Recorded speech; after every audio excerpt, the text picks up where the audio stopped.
महाराष्ट्राला सर्वोत्कृष्ट कृषी राज्य पुरस्कार मिळालाय। दिल्लीमध्ये मुख्यमंत्री एकनाथ शिंदे आणि कृषी मंत्री धनंजय मुंडे यांनी हा पुरस्कार स्वीकारला। कृषी क्षेत्रामध्ये नवनवे प्रयोग, धोरणांचा अंमलबजावणी त्याचबरोबर कृषीच्या माध्यमातून राज्याची प्रगती यातल्या योगदानासाठी हा पुरस्कार महाराष्ट्राला देण्यात आलाय। पुरस्कार दिल्याबद्दल मुख्यमंत्र्यांनी ॲग्रीकल्चर टुडे संस्थेचे आभार मानत हा पुरस्कार राज्यातील शेतकऱ्यांना समर्पित केला।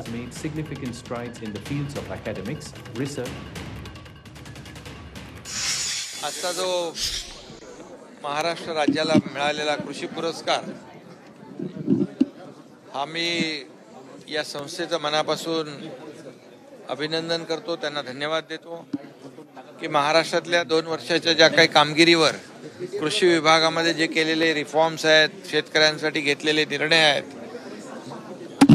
याची नोंद घेऊन आज जो पुरस्कार कृषी पुरस्कार दिला आहे तो मी राज्यातल्या शेतकऱ्यांना समर्पित करतो।